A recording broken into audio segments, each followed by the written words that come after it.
Good evening, everybody, and welcome to iLab Learn. My name's Paul Seedhouse, and I'm director of iLab Learn, which is where we are at the moment. It's a joint venture between the School of Computing and the School of Education, Communication and Language Sciences, and we've been working together for the last 13 years on applications of educational technology. So we started with French Digital Kitchen, European Digital Kitchen, Lingua Cuisine, Eurosoul, and the current one that's Enact Europa. And the main aim of the event today is to disseminate information on research which has been done into the VEO app and into the use of the VEO app, that is the Video Enhanced Observation app. And that's been developed here by John Haynes and Paul Miller. You'll be hearing from them in just a moment. Why do research into the app? Well, my experience of working with teachers is that they're bombarded with new technologies, or sometimes on a daily basis. And the question they often ask is, well, is there any research evidence that this technology actually works and is useful for me? So in the case of the VEO app, we have an answer to that, a very clear answer. We have a book which is just out, full of research evidence showing that it works in particular contexts and setups.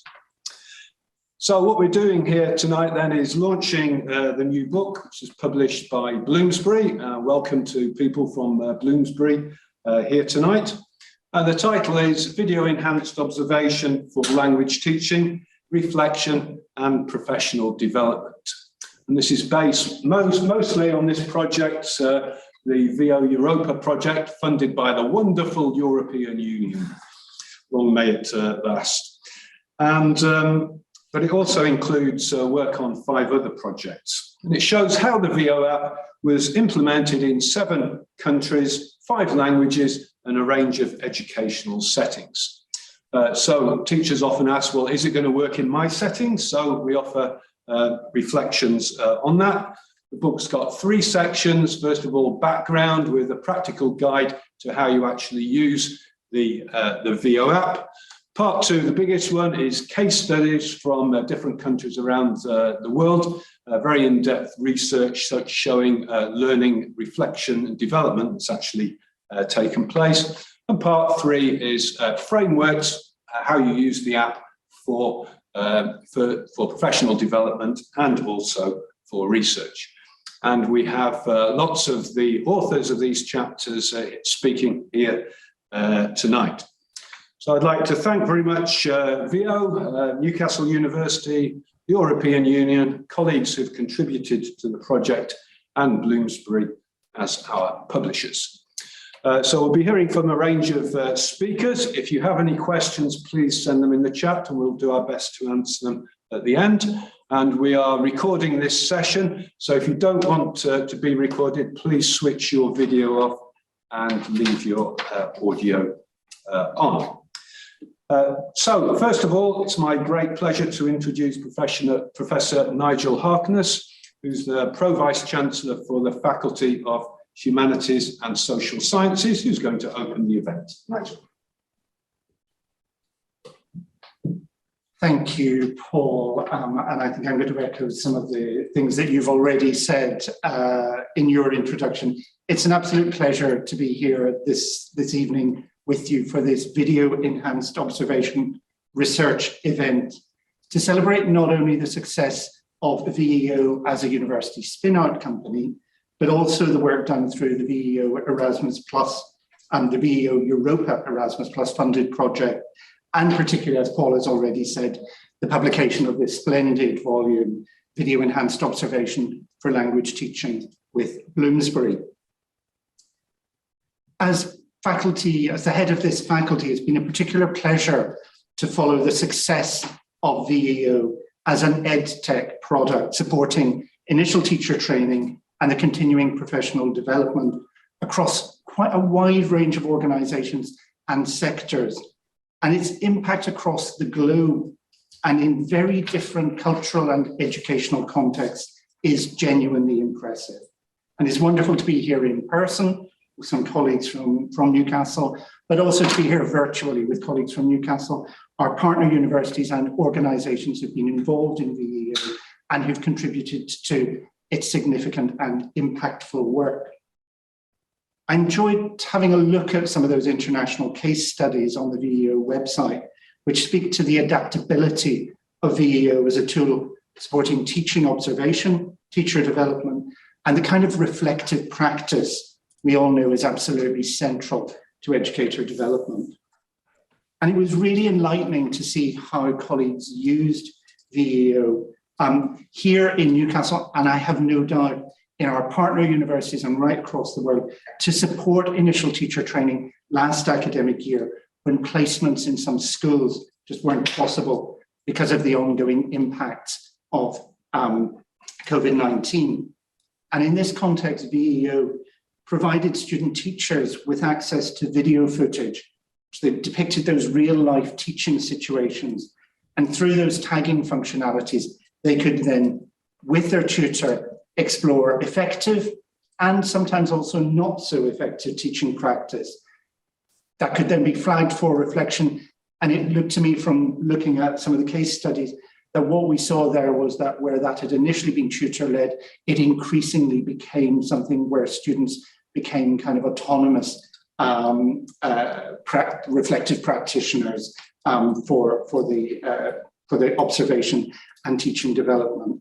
So this is a great example of creative and collaborative innovation between universities across Europe and beyond. I'm delighted to be here to celebrate your achievements as a team. And I hope that whatever geopolitical challenges Brexit continues to throw in our paths as researchers, we'll still find ways to continue to engage in really valuable projects like this in the future. Indeed, the success of VEO should encourage us to prioritize collaboration over competition and the atomization of research efforts in the future. Thank you very much, and I look forward to hearing more about everything that VEO has been doing this evening. Thank you. Thanks very much, Nigel. And as you might have noticed, we're very lucky here to have a head of faculty who is a language teacher himself. So it's my great pleasure now to introduce Paul Miller, who's the CEO of Video Enhanced Observation and who developed the app in this lab in his early years. He's now moved out to premises in Whitley Bay, and he's going to tell us the VEO story in only 5 minutes. Okay, thank you. Thanks very much, Paul. Thanks, Nigel. And yeah, so well, it might be slightly less than 5 minutes. I'll try and keep it short so that Steve Walsh can fit his 15 slides in.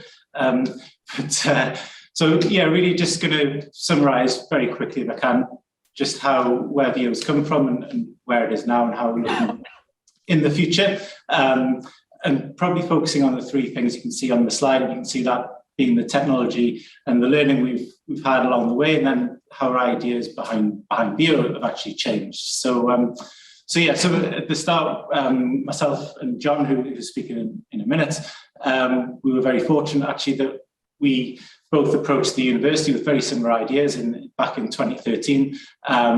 And the university did very well to put us together. And so the really lucky thing was that we actually had rooms opposite each other on the same corridor. So we were able to really put our ideas together and found that we were coming at similar problems from a similar direction. So John was looking at the teacher observation process and working out how can we make that, as Nigel said, much more sort of teacher-centered, learner-centered, and how can we reduce the fear in that by using video, by giving something to reflect on, but how can we really make that easy for any teacher in any school to be able to capture video, reflect on key moments, and then improve from that. Myself, I was doing a lot of work out in West Africa, and I was looking at how to improve large-scale training programs out there, and finding that the traditional model of going in and delivering training, leaving again, actually delivered very little change. So I was thinking about ways to use video so that we could really embed changes in practice at scale and develop larger scale communities of practice and sharing tagged video. But the key innovation we came up with was the idea of tagging those key moments in video with preset tags. So while we were both understood that that was very effective in what we were trying to achieve, I think we very quickly realized the wider power in that, and combining the qualitative and the quantitative data. And so the opportunities for research that promotes, but also really just the power in understanding what has happened. So in getting some funding through Newcastle University, we then spun out the company, got some investment, and we were able to take our idea and turn it into first an iPad app for live recording and tagging, and then an online platform for uploading videos and tagging. And so in that journey, we were able to speak with lots of different learning professionals in different areas, such as the medical field, such as corporate learning as well. And really along that journey, what we were able to find was actually maintain that power of the video for reflection, but alongside tagging key moments and the power that quantitative data provides, we were able to provide something that catered for a large range of needs there. But what we really started to understand was we need to make it as simple as possible for the end user, so that really, if you think about YouTube, anyone can record a video, anyone can upload it, and anyone can share that with a wide audience. So why can't anyone just capture a video, upload it and tag it, and very quickly get that learning from it? So following on from the investment, we were able to invest in the product a lot and really focus on that usability side of things. Later on in 2019, we were actually invested in by the NCAE, a large teacher training a school leadership training organization based in the US. And that really accelerated the growth of VEO further, not only in terms of commercially, but also the ideas we were able to pull into what the product could do. And so what we were then able to see is really focus on how can we give much stronger feedback on what the video is telling you, and how can we really enable real quick wins for busy people, and so that they can participate in a continuous learning journey and have that learning as part of their everyday practice and not seen as something separate. So from that, we've developed on some AI technology, which allows you to automatically analyze video through the transcript. So very excited. There'll be a couple of slides on that later on, but we are very excited to show that, and also to have colleagues like yourselves who have dialed in today think about potential for using that for research in the future. There's a few more slides on that later on, but I'll now pass on to John, who's going to speak a bit more about the research. Great, thanks very much, Paul. So it's now my great pleasure to introduce the other co-founder of VEO, John Haynes, who's the head of the Postgraduate Certificate of Education training program in this school. To you, John. Thanks, Paul. Hello, colleagues. Very nice to see some familiar faces out there, but to those of you that don't know me, as Paul says, I'm John Haynes, co-founder of VEO, formerly co-director. I've handed that title fully over to Paul now. But co-director of the secondary PGCE initial teacher education program at Newcastle University as well. I've always enjoyed working really closely with other people, and I think the fact that I'm co-director of the secondary PGCE and co-founder of VEO kind of speaks to that really. Personally, I think we often get further much quicker by working with each other, and the whole principle of VEO is kind of based around that idea, really, the opportunity to reflect both independently but also with others on your practice is something that I really sort of hold in high regard. As a classroom science teacher of some 20 years, when I first started out trying to improve my own classroom practice by reflecting on videos of my lessons was something that enabled me to develop a real passion for trying to notice activities in the classroom, pedagogies that really have impact on learning. But I also realized that sharing those ideas and those classroom skills and characteristics with others is actually quite challenging.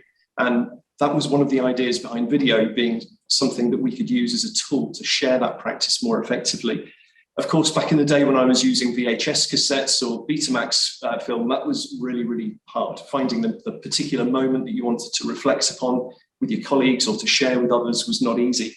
And when Paul and I developed VEO, we suddenly found that we had the tool that we could use to do that.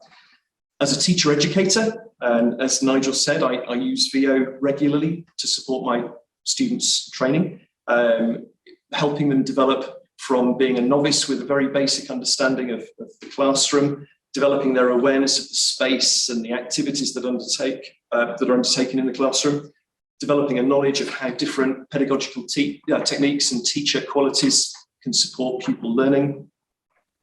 VEO helps us understand all of that in a much more constructive and structured manner. The classroom, as you know, is a complex and multifaceted professional learning environment.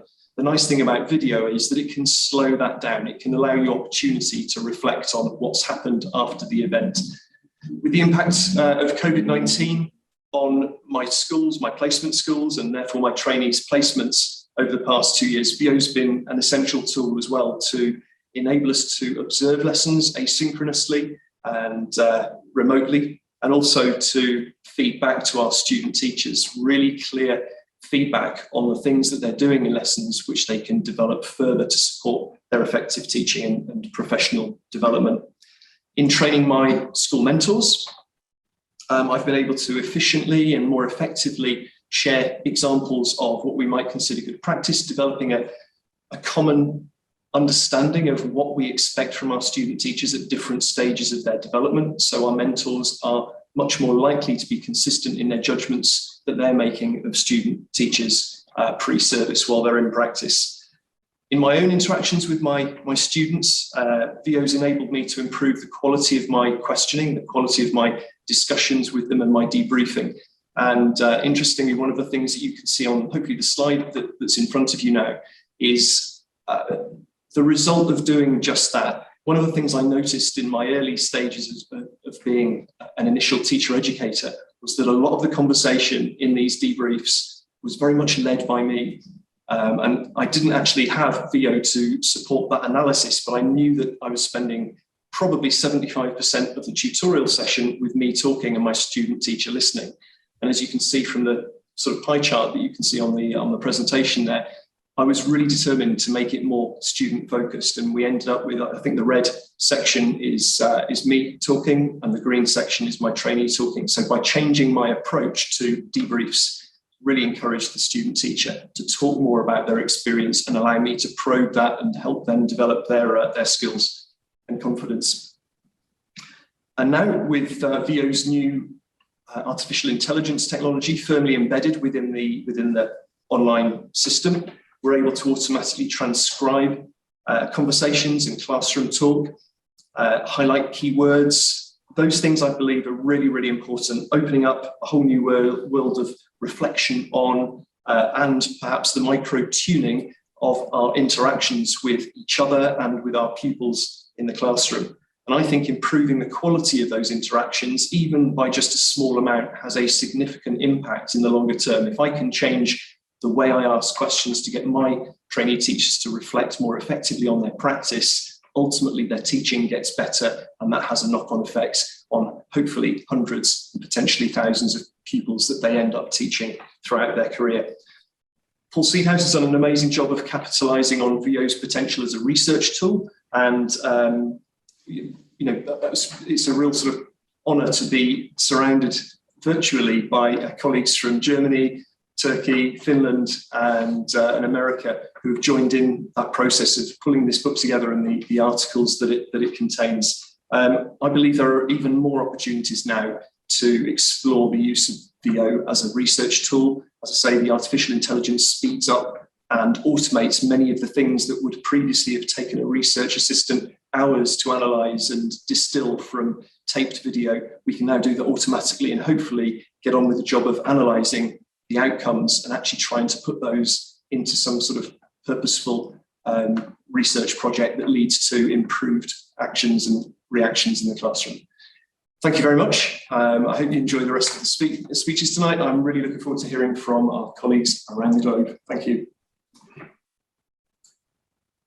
Great, thanks, John. So we have a slight change to the programme now.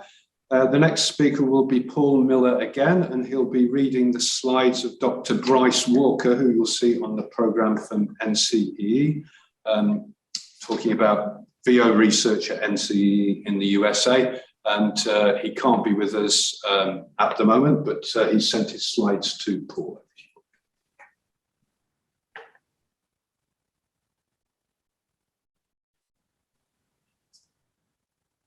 Yeah, just finding the slides there. So thank you.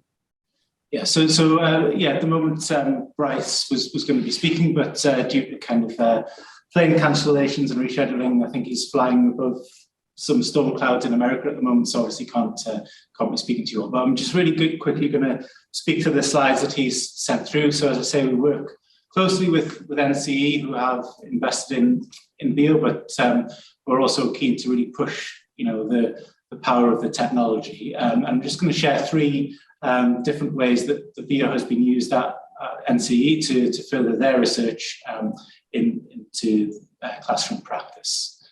Okay, so the first one regards what are called parallel lessons. So this is where two teachers from completely different school systems teach the same lessons, the same part of the curriculum, and then they're able to share videos and tag videos of that with each other, and then therefore reflect not only on their lesson, but actually how does someone in a completely different school system teach the same thing as I was trying to teach. So the idea behind that is that really deepens the reflections, because you're able to not just look at a different person in your own school doing the same thing, but you're looking in a completely different context, and are able to then step back and think a lot more about your own judgments and your own sort of thoughts about how, preconceptions about how something should be done. So the VEO has been used for that.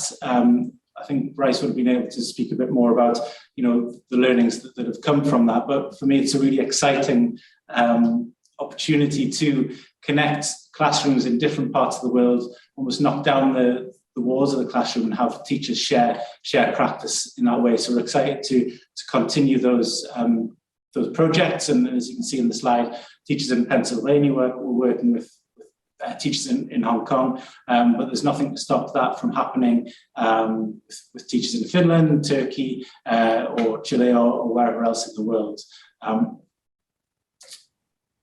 Okay, yeah. So I think this is the next stage of that. So trying to work out and looking at the different collaborations between teachers within a certain state.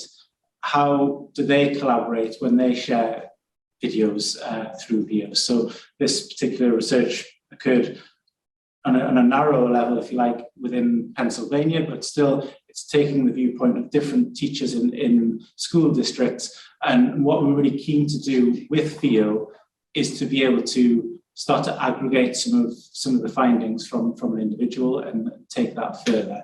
And finally, this project that we're underway with currently with NCE is looking at using our new AI technology to really understand, as John was saying, understand interaction in the classroom, and with a view to improving it. So can we see who's dominating particular conversations? Can we see automatically how teachers are running that classroom? What is the vocabulary that they're using?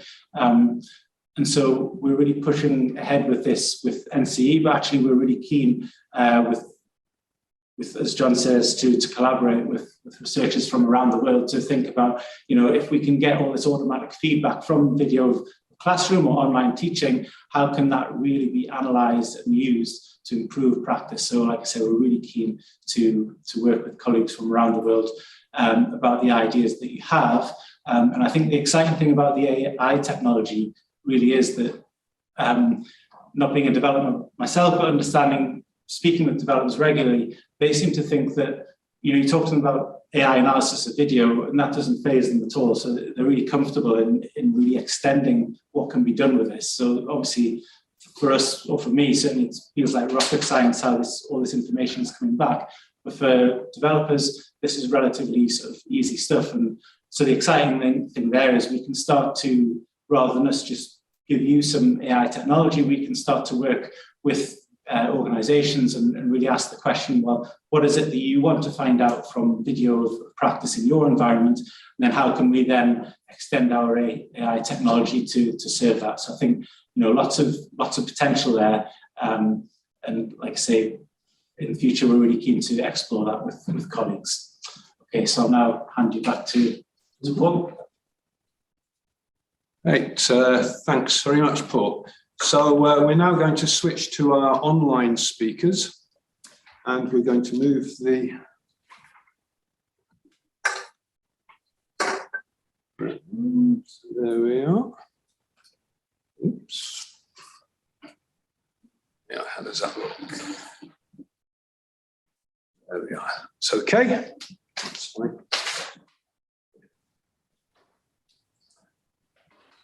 So our next speaker is Professor Steve Walsh from Newcastle University, who's joining us remotely. Over to you, Steve. I need to unmute. Yeah, there we go. Thanks, Paul, and great to see everyone. Nice to see so many familiar faces here. As I say, it would have been so much nicer, wouldn't it, had we been in the building together, sipping a glass of something, but there we go. We're not. We'll make do. So this is some work that's been going on now, as many of you will know, for quite a long time. And when VEO came along, it was like Christmas Day for me, because I thought, wow, I can use this tool now to really extend the work that I've already been doing. So my original work, which goes back, I won't say how far now, it's a long way, is SET, which is about self-evaluation of teacher talk. And it's a framework to help teachers reflect on and improve their use of language and look at the relationship between language, learning and interaction. And this framework has been used now around the world. It's based on the idea of a classroom mode, which is really, I don't want to get into the detail, but the idea is that when we're teaching, we're actually using language differently according to what we're trying to do in the moment. So pedagogic goals and interactional features have to work together. And this is coincides with the work that Paul's been doing, Paul Seedhouse, for some years now as well. So in my work, there are 4 of these different micro contexts, each with a different focus, just on the slide there, as you can see. And the point is that the language we use and the pedagogic goals must work together. And that's what we're trying to achieve through use of this self-evaluation framework. There are a number of interactional features which look like that. Each mode is made up of different features. You might say that each mode has its own distinctive fingerprint, if you like, with a combination of these different features. I can see that we've got representatives from the British Council here today, so I'd like to acknowledge their funding for this project. So Tim Phillips and Steve Copeland, I've noticed, are in the audience. So thank you for your support for this. What we did was we were trying, well, the aim of the project, first of all, was to enable teachers to reflect through the use of SET VEO. So SET VEO is the VEO app, but using the SET framework and the SET as tags. So the interactional features and the 4 modes were used alongside the VEO app. As I've said, the focus is the talk, the language, the interaction, and really importantly is the effect that these things have on learning. How do we create opportunities for learning through the ways in which we use language, and how might we restrict opportunities for learning, which chimes very closely with what John was just saying about helping teachers improve their use of language in the classroom. We had 4 countries taking part in this, and I can see we have Sandra Morales here in the room with us today. She was our research assistant on this project. The aim was to build an online community of practice where we could share both video recordings of teaching and our reflections on those recordings. So it was to build this online community. So, you know, quite a powerful thing, really. If you can imagine, if you're a teacher in Spain, you can look at a lesson that you've taught and compare it with perhaps what goes on in Thailand or Chile. This is the kind of procedure. It's based on what I'm calling snapshot video recordings. I think we really need to move away from recording whole lessons and work with 6-7 minutes of video. You can do a lot with very little, actually. You can see it's a short recording uploaded to the portal, reflected on, and then talked about with another colleague. So I'm a great believer in promoting what I'm calling dialogic reflection. And we've got in the room today, we've got Jana, who's doing a PhD on this, based on the same project, which we've just finished in Hong Kong. So a quick look at some of the findings. One of the things we're interested in is helping teachers acquire a language for talking about their use of language. So a meta language, as you can see these words highlighted in red. Okay, thank you. Another one was the functionality of the VEO app, which allows you to look at the percentage of each of these features being used, which is quite a powerful thing, and obviously allow you to make changes. And then the whole self-evaluation side of it. I think just to finish with, I've got 20 seconds apparently. I think the power of video is something we need to look more closely at. There's loads of scope for video in teacher education. Dialogic reflection is something that I'm interested in and that Jana's currently working on. And I've been talking about classroom interactional competence for some years now, and I think VEO can really help us achieve that. According to my stopwatch, I'm 6 seconds over. Thanks, everybody. I'll stop there. Excellent. Thanks very much, Steve. So our next speaker is Dr. Olcay Sert from Mälardalen University in Sweden. First of all, he did do his PhD here in Newcastle many years ago, and he's reporting on his work on VEO research in Turkey. And perhaps after we've answered the question at the end, we can reflect on the interesting experiences we had in Turkey during the VEO Europa workshop there. Over to you, Olcay. Thank you very much, Paul. Well, hi, everyone. I'm going to share my screen quickly. And well, I represent VEO Europa Turkey, but I'm now based in Sweden and still actually using VEO for different purposes. Just a second now. Here comes my PowerPoint. This is a nice picture from our project meeting in Ankara in Turkey. I used VEO at Hacettepe University in initial teacher education program as part of VEO Europa project. And together with my colleague, Merve Bozbuyuk, who is also here with us, we got the opportunity to publish this chapter in this book. We started investigating interactional practices. And then, as you will notice in this book, this is one of the chapters where there's a neat focus on interaction. Of course, inspired by the work of people like Steve Walsh and Paul Seedhouse, who are also leading figures in classroom interaction. So I know that I won't have a long time to basically present the whole project, but just to give a basic idea on that, we integrated VEO and developed a language learning and teaching tech set for English language teacher education and initial training in Turkey. And then we embedded it to an already existing framework of teacher education that we have been using since 2014, which was based on video recordings and reflections on classrooms. But VEO, of course, worked like magic and then shaped our teacher education program a little bit, which was already dependent on features of classroom interaction. We basically started with student teachers at Hacettepe University in initial teacher education with workshops on classroom interaction by using and focusing on aspects of classroom interaction competence that Steve has developed and mentioned already, and then helped student teachers use VEO. University supervisors provided feedback after their lessons, student teachers' lessons, which ended up with dialogic reflections and reflective writing, basically.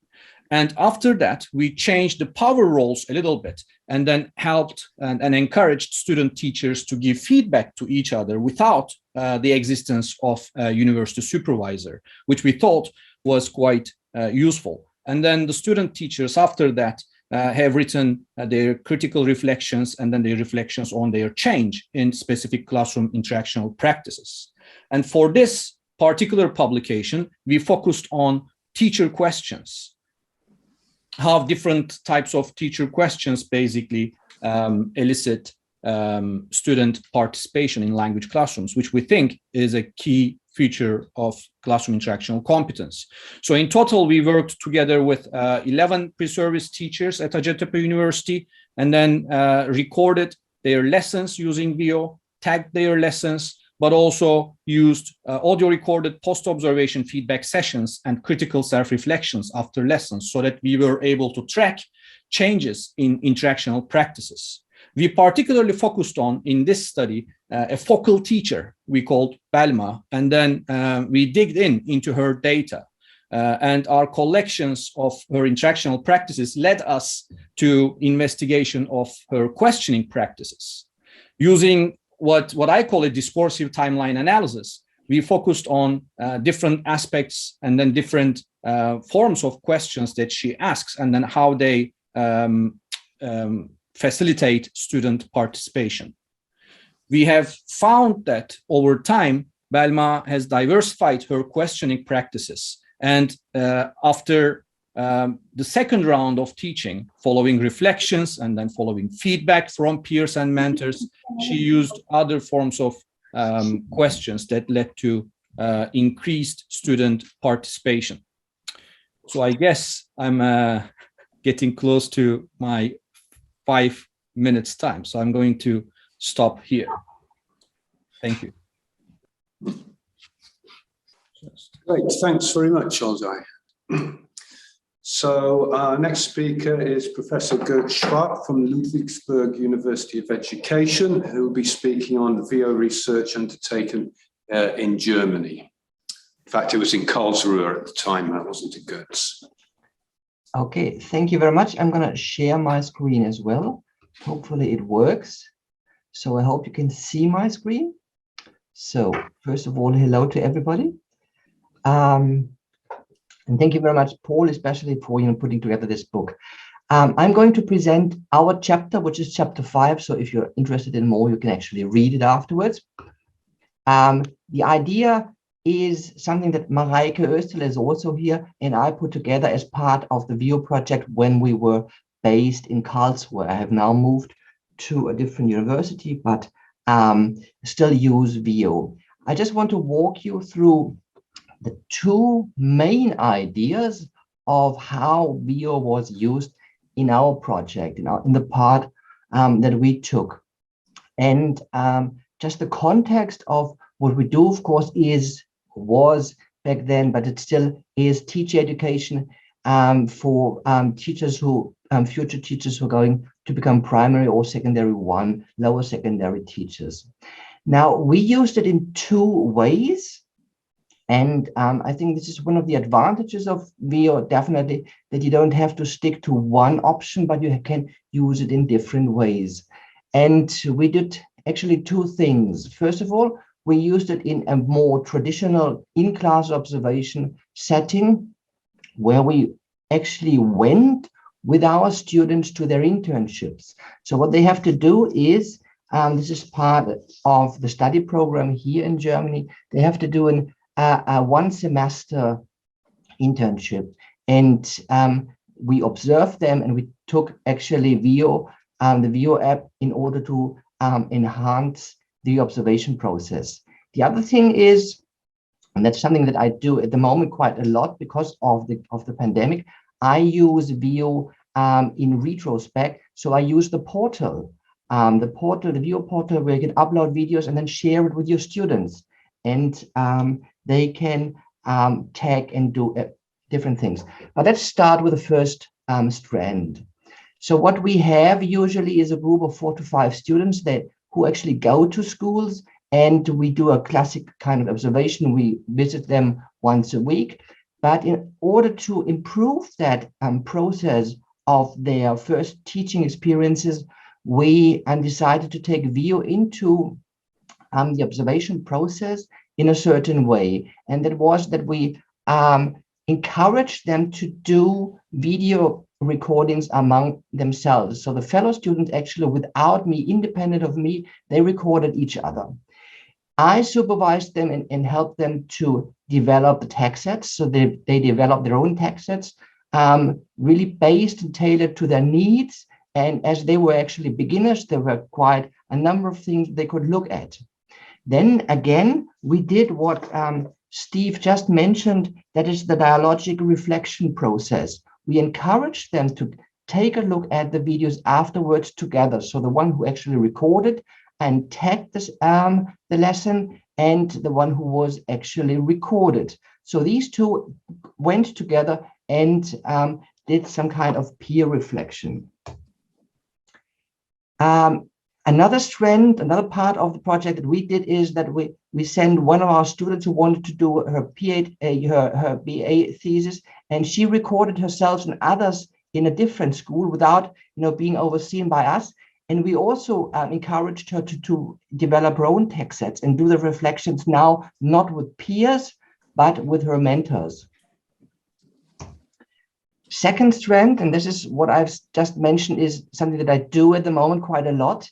I use the portal, and in my course that's called Understanding Classroom Interaction, I do the theoretical stuff that everyone does. They have to read papers, books by Seathouse, Walsh, Cert. These people, they read them, and then they have to apply what they have read. And they use VEO by taking a text set that is given. And I always start with Steve's set text set, so that they observe a video and tag it with the help of the set text set.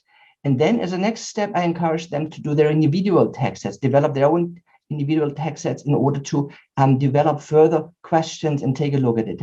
And as a final step, I ask them to transcribe their videos and the things that they have looked at and watched in order to, in a way, push them towards what I call VEO for CA. So I also encourage them to include the methodology of conversation analysis in order to enhance what they have already observed using VEO. And that's about it. Thank you very much. Thanks very much, Gert. So our final speaker is Dr. Minna Kirker from the University of Lapland, speaking on VEO research in Finland. And we believe Minna is in fact a world first, the first person to receive a PhD using the VEO app. Are you there, Minna? Yes, I'm here. Okay, great, thanks. And can you tell us how the weather is in Lapland at the moment? Actually, I'm now living in Oulu. It's a little bit in the east, eastern, or actually it's middle, in the middle of Finland. Now okay. It's quite warm, about maybe +1 degree. Oh, okay. But it's a real winter, also in Rovaniemi, in Lapland, and also here in Oulu. So hi everyone, and greetings also from other Finnish people. Tuija and Outi, they sent many greetings. They were not able to attend this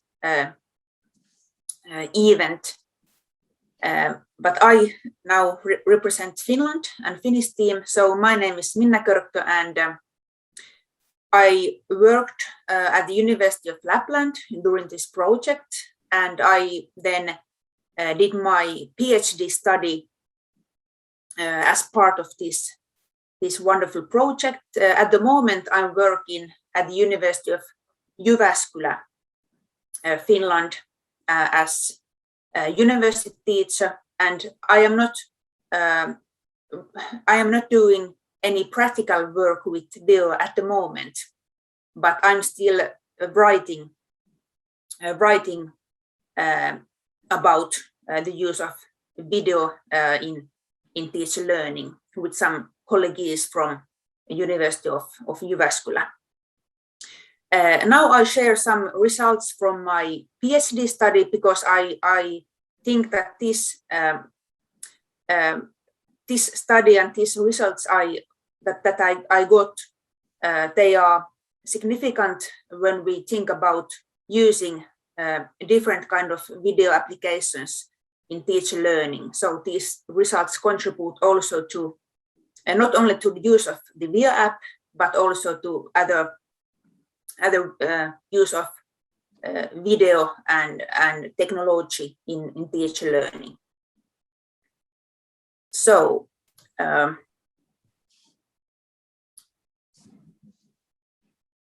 in my PhD, I had one main research question, and it was the following: how can the video application VEO be used as part of reflective practice in the primary school teacher education program?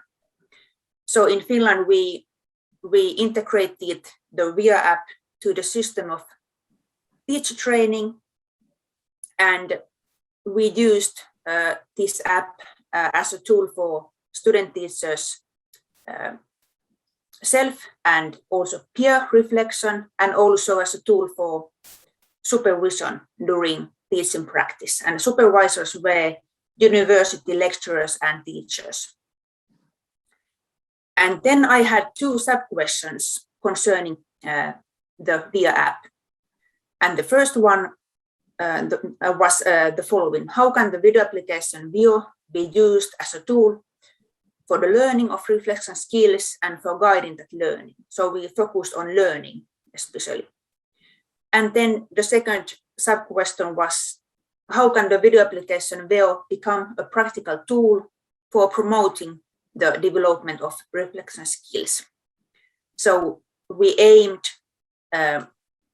to promote, enhance the development of students' reflection skills in the long run, contribute they reflection skills. And here I focus only on this first sub-question because I have very limited time. And I think that especially these results are interesting. So I found out that the VEO app promoted students' self and peer reflection, as we have found out also in other countries.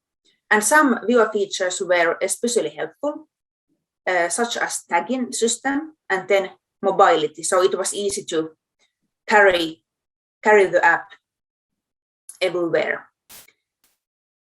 But then I also found out that the use of this app was shaped by technical, institutional, and disciplinary challenges. And these challenges need to be considered when we use the VEO app and also then other video applications or video recordings. And by technical challenges, I mean that these videos recorded by VEO excluded some significant elements of the classroom environment and culture. For example, interaction between student teachers and their pupils. And then video editing or the selection of segments for further analysis was not possible. And this affected students' possibilities to reflect. And therefore, I suggest a strong external reflection guide to support students' video analysis and supervision process. So they need some guide. And then by institutional challenges, I mean that this way of reflection clashed with the existing culture of reflective practice in teacher education. And some participants resisted the use of the VEO app. And based on these results, I recommend that we start using the VEO app in the early phases of teacher education program. And then finally, by these disciplinary challenges, I mean that video-based reflection changes the aims of supervision and the role of supervisor and student teacher. Supervisors, they became facilitators of reflection, learning. And based on these results, I see that there is a need to support especially supervisors learning their possibilities for professional development during their career. Thank you for your interest. Thanks, Minna, and thanks to all of our speakers today and to the audience. So we now have some time to answer questions. So can we have a look at the chat? Does anybody want to ask a question? If so, raise your hand and we can unmute you. Is that right? Yeah. Paul, you've got Gertz there with his hand up. Thank you, Steve. And Paul, may I just go ahead and ask? Sure, go ahead. I was curious. I wanted to ask Paul Miller, the new app that you have developed, the VEO Capture app for the iPhone, and this little device comes in quite handy because you can actually zoom in with that video device. Question is, are you going to integrate this option of being able to zoom in into the original VEO app? Yeah, thanks, Gus. So I think the VEO Capture, the intention for that was just to allow anyone to capture video and upload it from any device. So I think probably what we will end up doing is actually adding the tagging functionality into the Capture app rather than the other way around. So that means you'd be able to live tag on any device. That's the direction we're taking with that. Okay, thank you. I think we've got some new questions in the chat. Okay, so we've got one from Julian. For the students who were reluctant to use the VEO app, what were their main concerns? Was this a question for Minna?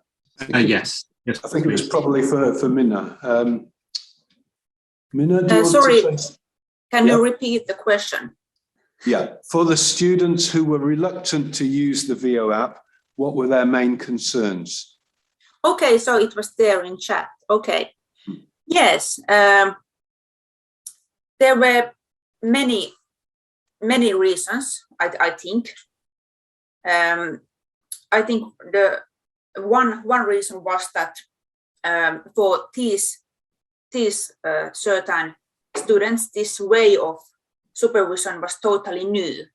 So they were used to this more traditional way of supervision where a university teacher is observing a lesson behind the classroom, sitting there and observing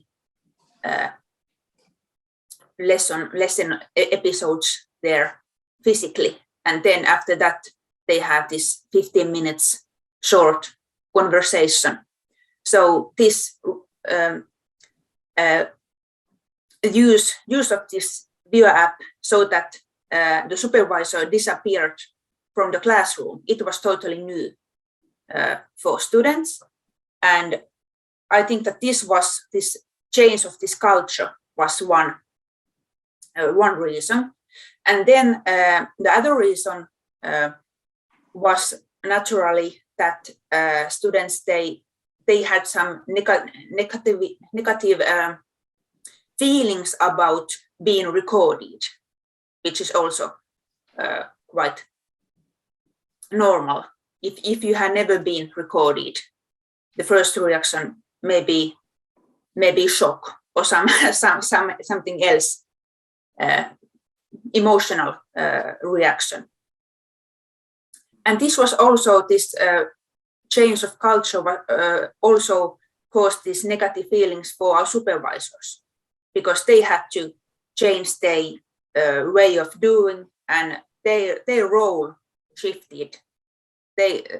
Before they were more like accessors of this students' behavior and actions, and now their role changed. They became more facilitators of learning, and they didn't know what to do with this new role. So these are some reasons. You can read more from my PhD. Great. Thank you. And I see Julian has said thank you as well. You're welcome. The next question is from Tim Phillips. Can you say more about what the AI innovation can do? And Paul Miller is going to answer that. Yeah, sure. Thanks, Tim. So, yeah, as I was saying, what the AI does, it allows you to upload a video to the VEO portal, and it will automatically give you back some analysis. So, more specifically, it's able to analyze, produce, and also then analyze a transcript of the video, so we can see who's speaking at any one point in the video, and therefore work out automatically the percentage of time that different people are speaking. So that's obviously really important in teaching and teacher training, because obviously early stage teachers often maybe talk too much or maybe not enough, but we can actually compare that to either lesson plans or whatever is intended. But also we can use that in different cultural contexts. So for example, going back to where VEO partly started from in Africa, where there was a lot of rote learning and a lot of very teacher-centered behavior in the classroom, actually that can be picked up automatically by the AI insights. And the other thing it will do is also, like I said, create a searchable transcript, so we can search for any key vocabulary that might be relevant to that lesson or whatever's in the video. And the really exciting thing from our side is actually that we've managed to get this working in around 20 different languages. So it will also produce transcripts in French, Spanish, Mandarin, but also some more interesting things like Indian British or Indian English, if you like. So English with an Indian accent, but also US English, Scottish English, and 20 or so of these languages, so from across Europe and in Asia as well. So I think there's lots of potential there in terms of comparing, for example, a foreign language classroom, how much of the language is spoken in, how much of the classroom interaction is in the home language, for example, compared to the language of instruction. And other things we can do is just pull out word clouds from that transcript, so we can, what the AI does is analyze what the most important words and how often they're used, and feed that back. So again, that gives really quick and easy feedback to a teacher. And the exciting thing from our point of view, is that actually for minimal effort, the teacher's getting some really great value there. So they're uploading video, no more effort than that, but they're actually immediately getting all that information and data to reflect on. Another question there. Yeah, we've got another question from Aljai. To what extent does the quality of sound affect AI transcription quality and accurate identification of speakership? Yeah, so something we're busy testing out, but what we found initially is that it works very well.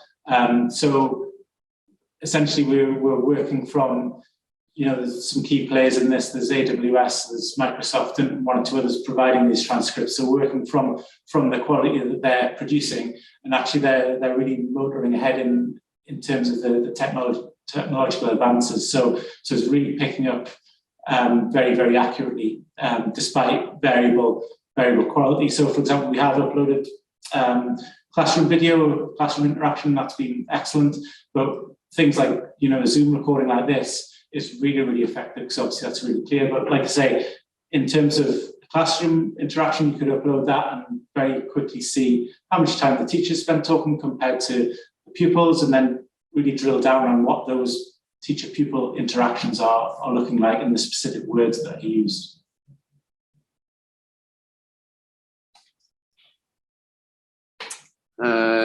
Great. So we don't have any more questions, but we can open it up. Does anybody have any comments before we finish?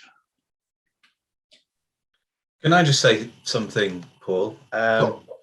just a bit of a dilemma, really, I think, and it's all to do with transcription and the place of transcription in teacher education. I think we need it. We have to use transcripts, that's true. But if you think about teachers, once they finish their training and they're going forward, it's very unlikely that they'll ever want to transcribe anything ever again because of the amount of time and effort it takes. So part of my thinking at the minute is that we actually need to move away from transcripts and get people to work from video, the actual short recordings, and some ways of analysing those recordings, which obviously VEO does very nicely because it provides the tags and so on. I just wondered if either anyone from the VEO team or anyone else has anything to say about this, or is it just me being a bit crazy again? If I can just jump in, I think one of the real benefits that we've seen from the AI at the moment is sometimes for teachers, when they're using VEO, they really like it, but then once they've uploaded the video and then having to tag that video is a time-consuming process because you're doing it retrospectively. So once you've uploaded the video, you then have to sit down and watch the video again and go through it and tag it. Now, I would argue that that's a useful process because they're assessing their own practice and therefore learning and become more metacognizant of their teaching as they're going through that process. However, sometimes they don't have the time for that. And what the AI does that's so helpful is that if a teacher has uploaded an observation of their lesson and they remember that they were teaching something about volume, for instance, at one point in the lesson, they could just type the word in volume and they'll be able to see every single time they've said that word in the lesson. They could click on a section of the transcript and they can immediately jump to that moment in the lesson without having to spend any time tagging it afterwards. So that means that they can have that instant feedback loop because of the AI. So if they remember a point in the lesson that they want to jump back to, they can just get back to it immediately.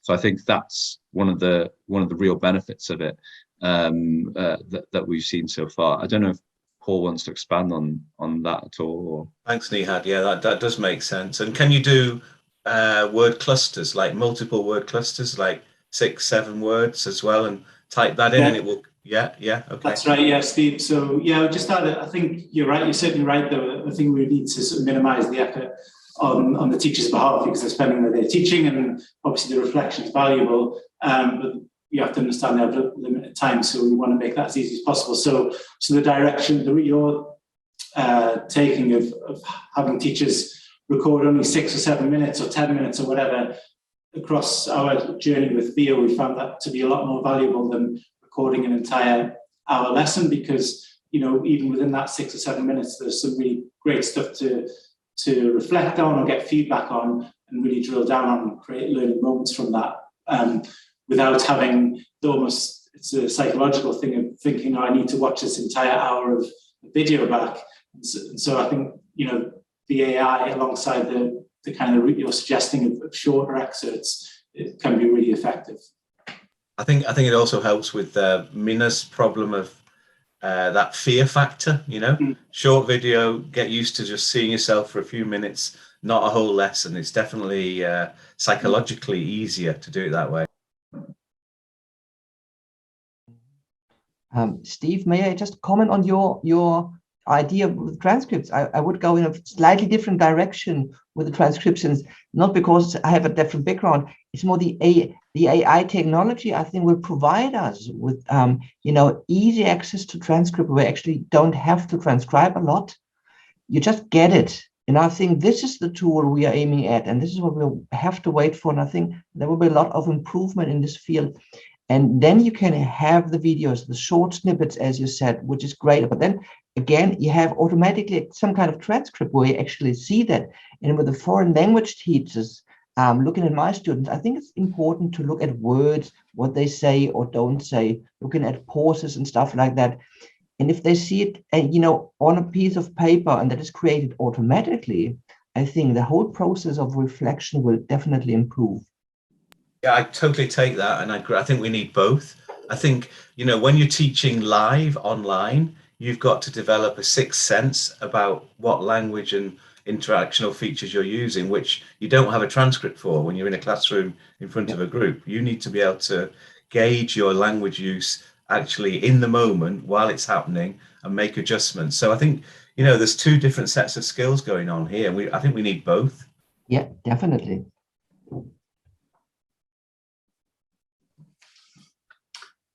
Okay, do we have any other comments? So thanks very much, everybody, for coming, and we'll be producing a film of this event and we'll send you an email to the link for that. Bye, everybody. Bye. Thank you very much.